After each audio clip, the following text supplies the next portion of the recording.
নমস্কার বন্ধুরা, অনুভা রান্নাঘরে আরো একটি নতুন পর্বে সবাইকে স্বাগত জানাচ্ছি। বন্ধুরা, আপনারা তো ডিমের নানান রকমের রেসিপি তৈরি করে খেয়েছেন, তবে আজকে আমি যেভাবে এই ডিম ভাপা রেসিপিটি তৈরি করে দেখাবো, কথা দিচ্ছি এইভাবে যদি একবার বাড়িতে বানিয়ে খান, বারবারই কিন্তু খেতে মন চাইবে। দুপুরবেলার গরম গরম ভাতের সঙ্গে কিন্তু এই রেসিপিটি একদম জুড়ি মেলা ভার। হাতে যদি সময় একদমই খুবই কম থাকে তাহলে কিন্তু ঝটপট এই রেসিপিটি বানিয়ে ফেলতে পারবেন।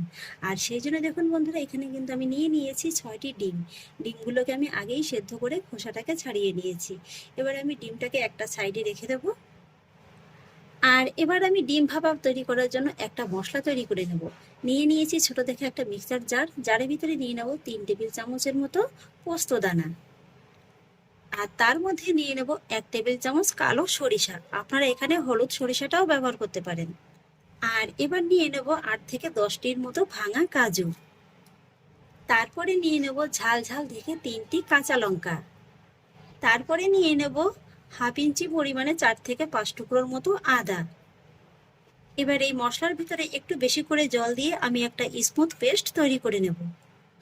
মশলাটাকে আমি খুব সুন্দর করে পেস্ট করে নিয়েছি। আর এবার আমি পেস্ট করে নেওয়া মশলাটাকে আমি যে টিফিন বক্সের মধ্যে ডিমটাকে ভাপাবো তার মধ্যে নিয়ে নেব। মিক্সির গায়ে যেহেতু অনেকটা পরিমাণে মশলা লাগানো ছিল, তাই মিক্সির বাটি ধোয়া জল দিয়ে দিচ্ছি সামান্য একটু। আর তারপরে পেস্ট করে নেওয়া মশলার ভিতরে আমি দিয়ে দিচ্ছি 3 টেবিল চামচের মতো ফেটিয়ে নেওয়া টক দই। এবার আমি এই টক দইটাকে মশলার সঙ্গে খুব ভালোভাবে মিশিয়ে নেব। এই টক দইটা দেওয়ার কারণে কি হবে জানেন তো, এই যে সরিষাটা দেওয়া হয়েছে না, সরিষার ভিতরে যে একটা হালকা তেতো ভাব সেটা একদমই কেটে যাবে। আর তাছাড়া এই টক দইটা দেওয়ার কারণেও কিন্তু ডিম ভাপাটা খেতেও বেশ ভালো লাগবে। এবার আমি সমস্ত কিছু একবার ভালোভাবে মিশিয়ে নিয়ে একটা সাইডে এই মশলাটাকে রেখে দেবো। আর এবার দেখুন, ডিম ভাপাটা তৈরি করার জন্য গ্যাস ওভেনে একটি কড়াই বসিয়ে দিয়েছি। কড়াইতে দিয়ে দেবো 2 টেবিল চামচের মতো সরিষার তেল। আর তেলটা যখন একটু ভালোভাবে গরম হয়ে যাবে তখন আমি এর ভিতরে দিয়ে দেবো সেদ্ধ করে নেওয়া ডিমগুলো। ডিমের গায়ে হালকা করে এইভাবে একটু কাট লাগিয়ে নেব, এতে করে মশলাটা খুব সুন্দরভাবে ঢুকে যাবে।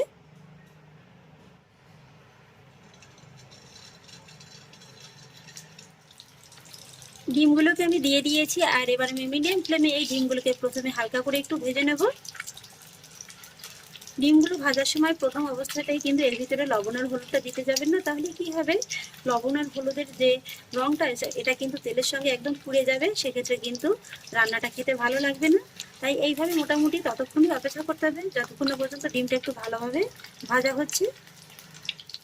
দেখে নিশ্চয়ই বুঝতে পারছেন যে ডিমের গায়ে কিন্তু হালকা করে একটা স্পট পড়ে গেছে। ঠিক এই পর্যায়ে কিন্তু এর ভিতরে লবণ হলুদটা দিয়ে দিতে হবে।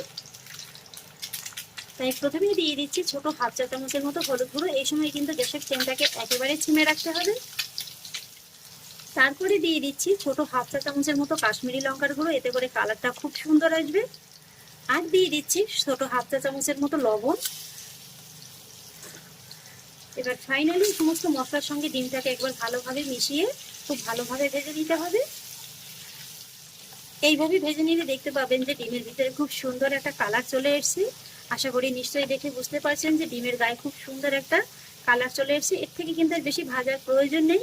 খুব বেশি ভাজা হলে কিন্তু ডিমের যে উপরে স্কিনটা আছে এটা শক্ত হয়ে যাবে, খেতে কিন্তু ভালো লাগবে না।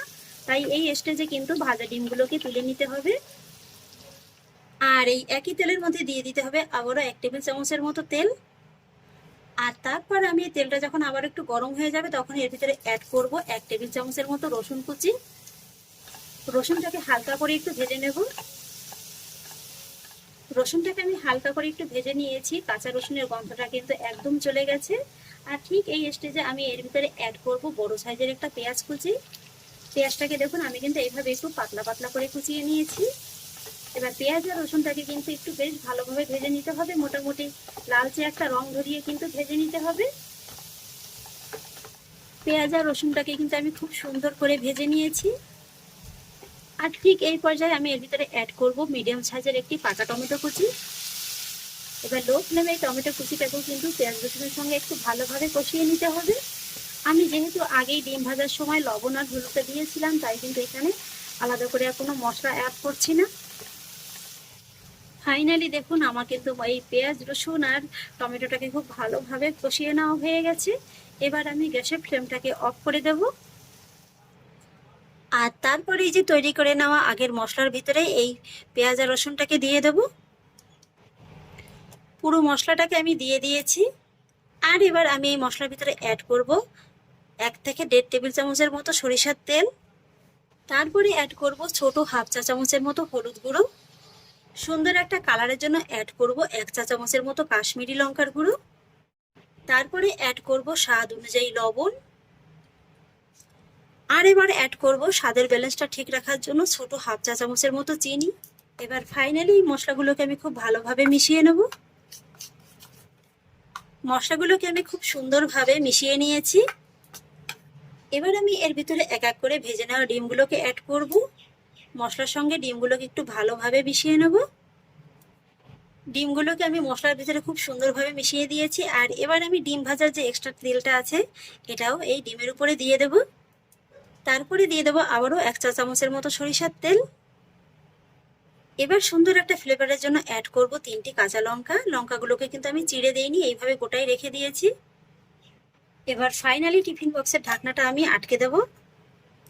এবার আমি ডিমটাকে ভাপিয়ে নেব, সেই জন্য একটি কড়াইতে দিয়ে দিয়েছি খানিকটা পরিমাণে জল। তার মধ্যে বসিয়ে দেবো একটা স্ট্যান্ড, আর তার উপরে বসিয়ে দেব ডিমের টিফিন বক্সটা। আর একটু জল দিয়ে দেব। তবে খেয়াল রাখবেন জলটা যেন একেবারে খুব বেশি না হয়ে যায়, মোটামুটি বাটিটা ছুঁই ছুঁই হবে এরকম হলেই কিন্তু হয়ে যাবে। আর এবার গ্যাসের ফ্লেমটাকে মিডিয়ামে রেখে এইভাবে ঢাকা চাপা দিয়ে আমি এই ডিমটাকে 15 থেকে 20 মিনিটের মতো সময় নিয়ে ভাপিয়ে নেব। ফিরে এলাম 15 থেকে 20 মিনিট বাদে। ডিম ভাপাটা কিন্তু একদম তৈরি হয়ে গেছে। এবার আমি গ্যাসের ফ্লেমটাকে অফ করে দেব। আর তারপরে ডিম ভাপার বাটিটাকে এইভাবে কড়াইয়ের মধ্যে রেখে দেবো আরও 5 মিনিটের মতো। 5 মিনিট বাদে ফিরে এলাম। এবার ঢাকাটাকে তুলে নিচ্ছি। আর এবার আমি এই বাটিটা একটু ঠান্ডা হলে তারপরে ওপেন করব। ডিম ভাপার ঢাকাটাকে ওপেন করে ফিরে এলাম। এই প্রচণ্ড গরমে কিন্তু আপনাদের আর ঘন্টার পর ঘন্টা দাঁড়িয়ে রান্না করতে হবে না। হাতে যদি মাত্র 15 থেকে 20 মিনিটের মতো সময় থাকে তাহলেই কিন্তু আপনারা দুপুরবেলার গরম গরম ভাত খাওয়ার জন্য এরকম একটা দুর্দান্ত স্বাদের রেসিপি তৈরি করতে পারবেন। আর আপনারা দেখেই নিলেন আমি কতটা কম সময়ের ভিতরে এই রেসিপিটি তৈরি করলাম, আর তৈরি করাও কতটা সহজ। আশা করছি বন্ধুরা আমার আজকের এই রেসিপিটি আপনাদেরও খুব ভালো লেগেছে। আর কথা দিচ্ছি এই রেসিপিটি একবার তৈরি করে খেয়ে দেখুন, প্রায় কিন্তু খেতে মন চাইবে।